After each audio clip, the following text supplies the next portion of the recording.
Fewer films define quintessential American cinema more than The Wizard of Oz, a musical based on the 1900 fantasy novel by L. Frank Baum.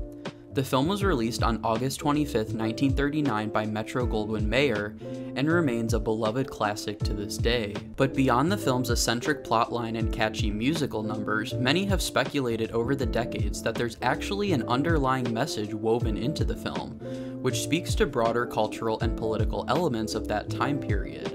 But what exactly are these elements that the film is supposedly representing? Well, grab your popcorn and get comfy because we're about to get into it. Now, because this film is so prominent and has been analyzed ad nauseum to this day, there are endless interpretations and theories as to what exactly the quote-unquote hidden messages are in the film. Therefore, I'll only be highlighting what I believe to be the most significant ones. In general, many people believe that the book and subsequent film are an allegory for populism, which is defined as a political approach that strives to appeal to ordinary people who feel that their concerns are disregarded by established elite groups. Populism emerged as a political ideology in the late part of the 19th century, when farmers in America were experiencing economic hardship due to harsh weather conditions and outbreaks of swarming locusts.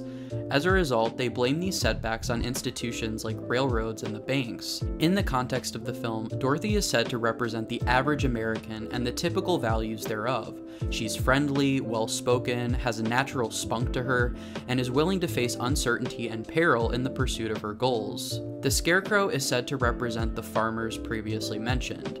The absence of the Scarecrow's brain is symbolic of the perception of these farmers as uneducated, ignorant, and quite literally empty-headed.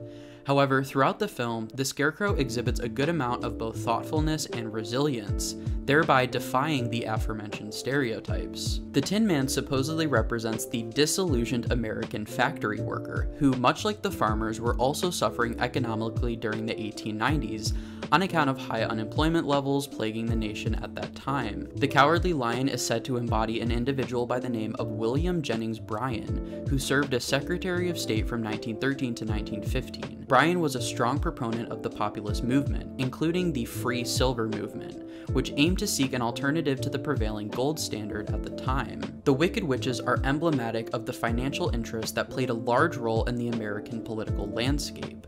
Take the Wicked Witch of the East, for example. She is said to symbolize Wall Street and its enormous power. Her untimely death at the beginning of the film is symbolic of the people rising up and taking away that power from Wall Street. This sentiment is paralleled in today's society by political movements such as Occupy Wall Street, which expresses opposition to the lack of quote-unquote true democracy stemming from social and economic inequality. The Wicked Witch of the West, on the other hand, personifies the financial elite residing largely in the western region of the US at the time, such as wealthy bankers and railroad tycoons. Aside from the characters themselves, there are other non-human elements in the film which provide further symbolism of this era. For instance, the tornado in the beginning of the film can be seen to represent the political upheaval that marked the turn of the century.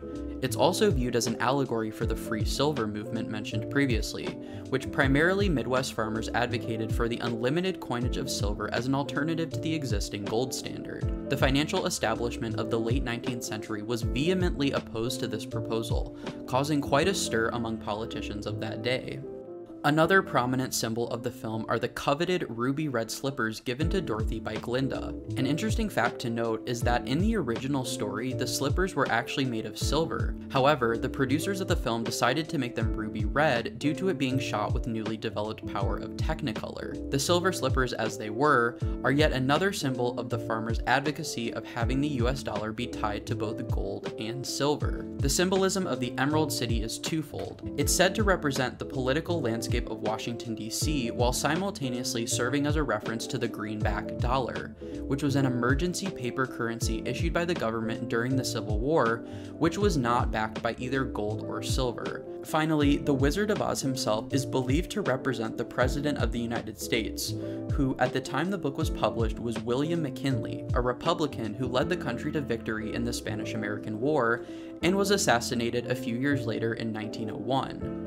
As we all know, in the end, the so-called wizard is revealed to be an ordinary man from Omaha, Nebraska, who does not actually possess any magical abilities. He's a muggle, for all intents and purposes. This revelation is representative of how the president has made people believe he wields significant power, when that truly isn't the case.